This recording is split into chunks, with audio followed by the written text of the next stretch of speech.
Good morning dear students. आज हम रोज का पहला lesson a girl with a basket का अध्ययन करेंगे। डियर स्टूडेंट्स, आपको प्रीवियस वीडियो में मैंने इस लेसन के सिंपल इंट्रोडक्शन के बारे में बताया था। I had told you about the theme of the lesson in the previous video. I hope you would have seen. Okay, so now let's start this lesson again. Dear students, already I have told you this lesson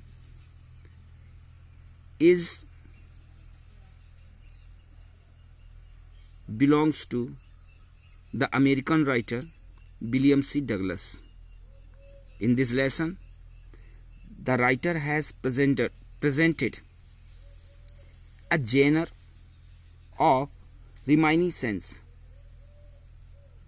Genre means होता है विधा, शैली, और reminiscence means होता है स्मृति।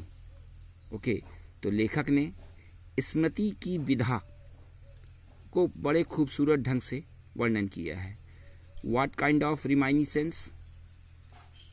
The writer had visited India and he had experienced well about Indians and met such people with whom he was much impressed.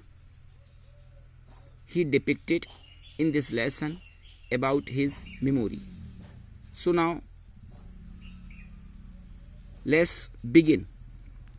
Dear students, मैंने आपको बताया था कि लेखक ने भारत में यात्रा की और यात्रा के दौरान अनेकों भारतीयों से उसने मुलाकात की। भारतीयों की संस्कृति विरासत को लेखक ने देखा और एक 9 वर्ष की लड़की ने लेखक को एक सुंदर भारत की, एक गर्व से भरे हुए भारत की तस्वीर दिखाई और उस तस्वीर से लेखक इतना ज़्यादा प्रभावित हुए कि लेखक भारत से प्रेम करने लगे। इस लेसन में उस बात को उन्होंने डिटेल दिया है। So now how the lesson starts.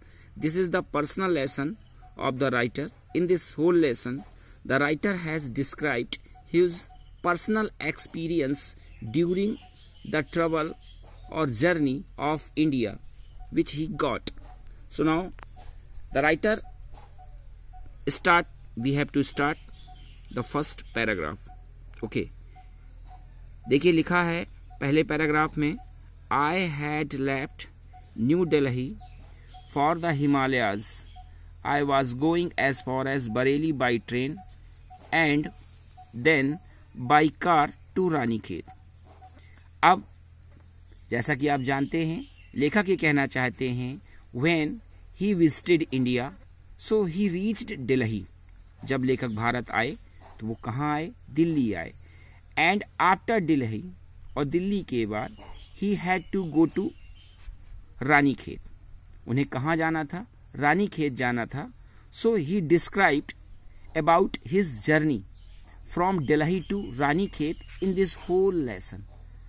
ये समझना आपको जरूरी है। इस पूरे लेसन में लेखक ने दिल्ली से रानीखेत की जो यात्रा की है उस यात्रा का विधिवत रूप से वर्णन किया है। तो राइटर कहते हैं I had left new Delhi. लेखक कहते हैं कि मैंने दिल्ली को छोड़ दिया था फॉर द हिमालयाज। ये हिमालय जाने के लिए मैंने दिल्ली को छोड़ा, अर्थात दिल्ली से मैं हिमालय के लिए रवाना हुआ।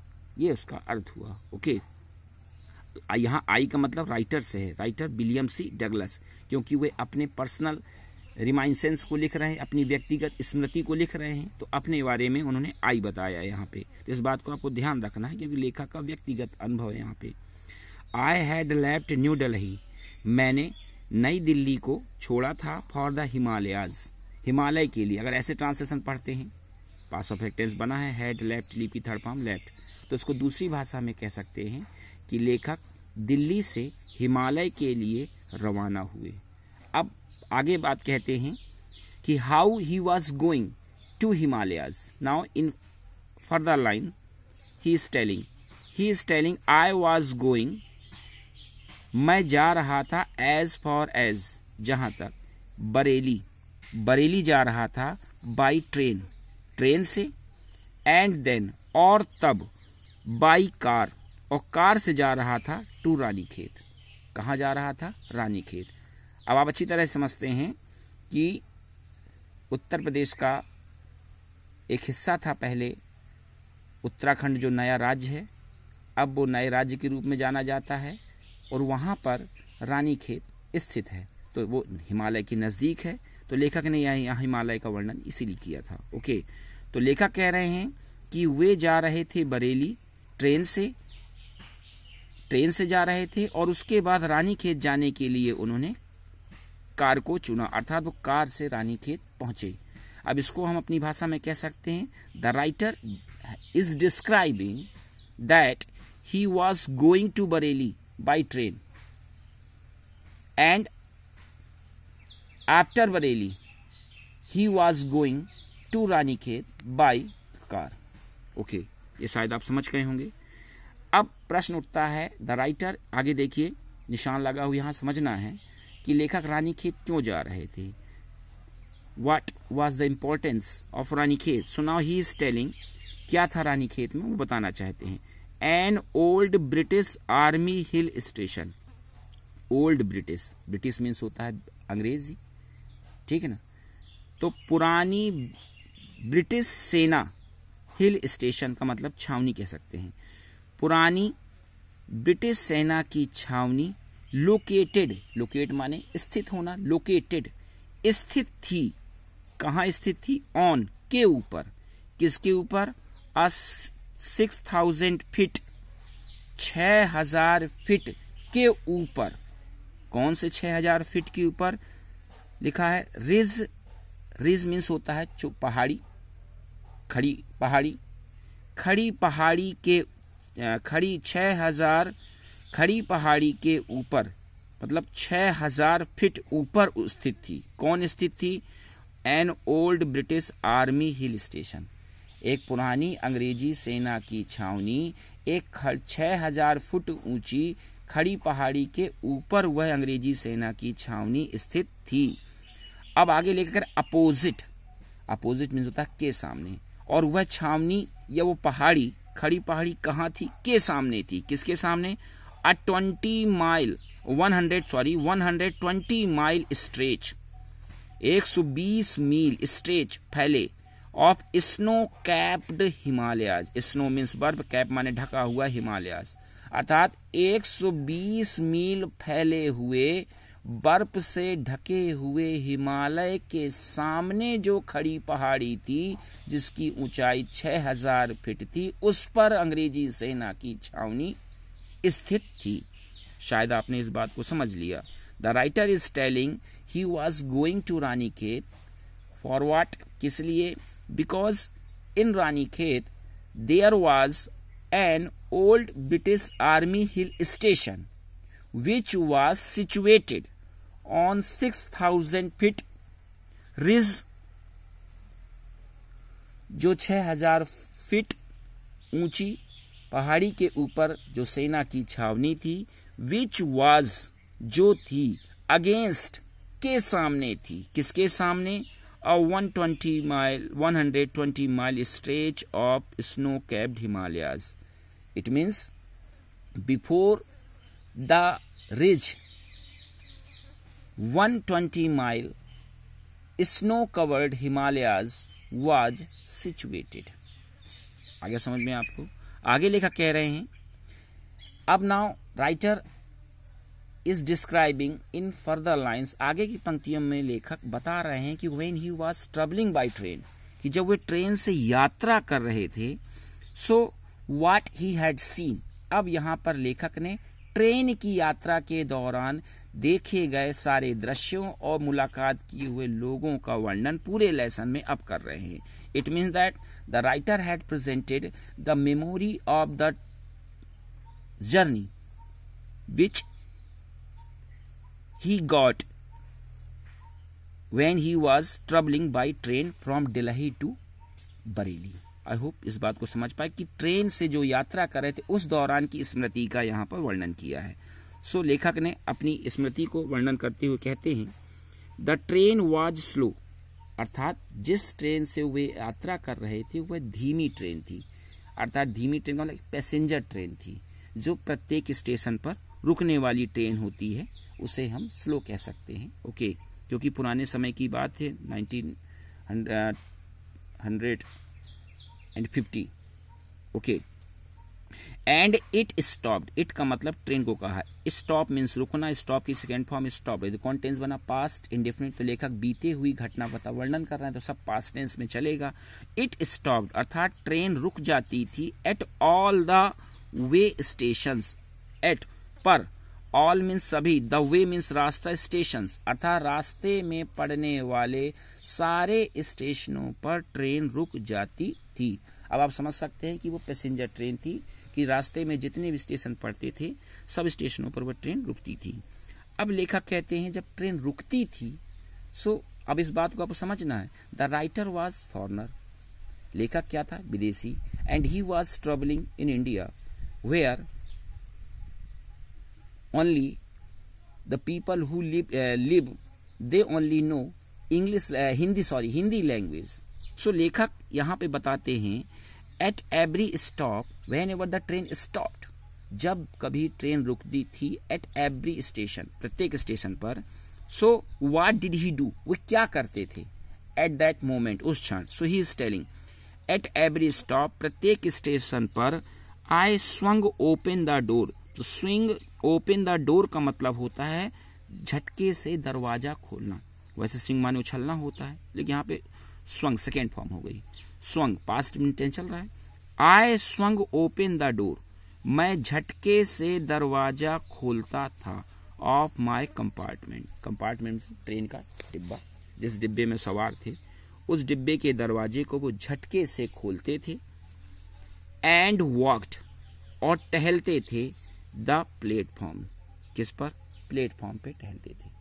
अब देखिए लेखक विदेशी था, अब जब ट्रेन हर स्टेशन पे रुकती थी तो लेखक अपना समय व्यतीत करने के लिए वे तुरंत, जैसे ही ट्रेन रुकती थी वे तुरंत ट्रेन से बाहर उतरते थे और टहलना प्रारंभ कर देते थे प्लेटफॉर्म।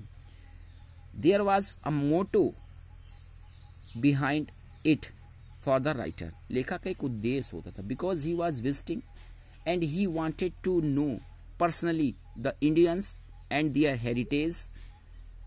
लेखक भारतीयों की और विरासत को बहुत भली भांति जानना चाहता था, तो लेखक क्या करते थे, whenever the train stopped in which he was traveling, जिस ट्रेन में वो यात्रा कर रहे थे, तो वह ट्रेन जब कभी रुकती थी, so to see the people and to see all the scenes of the platforms, he at that moment got down from the train at once and opened the we can say and start walking at platforms। I hope इस बात को आप समझ पाए होंगे। Okay, सो पहला लेखक ने जो पहला पैराग्राफ बताया है, इस पैराग्राफ की मुख्य बातें आपको शायद समझ में आई होंगी। राइटर क्या कहना चाहते हैं कि he was going to Ranikhet, वो फ्रॉम दिल्ली, वो दिल्ली से कहाँ जा रहे थे, Ranikhet. But first of all he was going to Bareilly by train and after that he was going to Ranikhet by car. आप समझ पाए आप कि पहले वो बरेली जा रहे थे ट्रेन से और उसके बाद उन्होंने कार से रानीखेत पहुंचे। What was the importance of Ranikhet according to the writer? In Ranikhet, there was an old British Army hill station which was situated on the 6,000 feet ridge, जो 6,000 फीट खड़ी पहाड़ी पर स्थित था। And before this ridge, there was 120 miles stretched and covered with snow, that was the Himalayas। और वह कौन था, हिमालय था, which was situated before the ridge।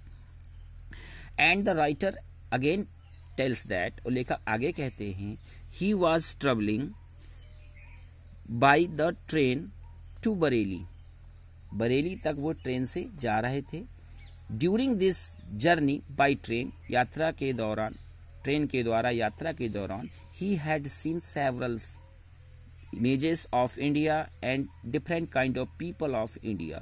So the writer was telling in the by train he was traveling, जिस train से वो यात्रा कर रहे थे, it was a passenger train, it means that it was slow train which stopped at every station, जो प्रत्येक station पर रुकती थी. Whenever the train stopped, जब भी ट्रेन रुकती थी, the writer, what the writer did, लेखक क्या करते थे, to know the people, to see the pictures या scenes or sights of India, he just at once opened the door with jerk and got down from his compartment and start walking. In this way he started to see the people of India and all the scenes. I hope dear students आपको ये paragraph अच्छी तरह से समझ में आया होगा. अगले पैराग्राफ, मैंने आज ये पहला छोटा सा वीडियो पहले पैराग्राफ का इसलिए बनाया है ताकि आप इस बात को समझ सकें, परीक्षा में आने वाला ये एक्सप्लेन होता है इस पैराग्राफ के अंतर्गत का, तो शायद आपको आसानी से समझ में आए, इसलिए मैंने हिंदी में और अंग्रेजी में बताया है. जो मैंने बातें बताई हैं उसका आप एक्सप्लेन भी कर सकते हैं. अगर हमें इसका एक्सप्लेन करना होगा डियर स्टूडेंट्स इस पैराग्राफ का, तो हम कैसे कर सकते हैं? तो यही बात समझिए, आप सिंपल भाषा में लिख सकते हैं. In these lines the writer William C Douglas is describing us about his journey from Delhi to Ranikhet. Mostly in these lines the writer is telling about his personal experience during the journey from Delhi to Bareilly by train. अगर समझ में कम आया तो आप ऐसा भी सकते हैं कि इन पंक्तियों में लेखक बताना चाहते हैं या लेखक कह रहे हैं कि बरेली जाते समय, बरेली ट्रेन से लेखक जो यात्रा कर रहे थे उस दौरान उन्होंने अपनी यात्रा का वर्णन इस पैराग्राफ में किया. ऐसा भी कह सकते हैं, बहुत सिंपल कॉन्टेक्स्ट आप कॉन्टेक्स्ट बना सकते हैं. In these lines, the writer is describing us about the journey of India. आप इस लाइन को भी लिख सकते हैं कि लेखक अपनी यात्रा का वर्णन इन पंक्तियों में कर रहे हैं. जर्नी ऑफ इंडिया, भारत की यात्रा का वर्णन कर रहे हैं. और आगे लाइन जोड़ना है, he was traveling by train from Delhi to Bareilly. आप ऐसा लिख सकते हैं. इतना ही पर्याप्त है कि लेखक इन पंक्तियों में दिल्ली से बरेली की यात्रा का वर्णन कर रहे हैं. He was going to Bareilly by train from Delhi. Delhi से वे बरेली जा रहे थे. शायद आप ऐसा भी कॉन्टेक्स्ट कर सकते हैं. इसके बाद अब आप एक्सप्लेन कर सकते हैं. William C Douglas is depicting his personal reminiscence. Okay, अपने व्यक्तिगत स्मृति का लेखक वर्णन करते हुए कहते हैं कि now he was going to Bareilly from Delhi by train and he reached Ranikhet by car. और वे रानीखेत कार से पहुंचे. He went to an old British Army hill station in Ranikhet which was situated on a 6,000 feet ridge. वे 6,000 feet ऊंची खड़ी पहाड़ी पर स्थित old British army hill station में गए. And now before this old British army hill station there was the Himalayas which was 120 miles away stretched and it was covered with snow.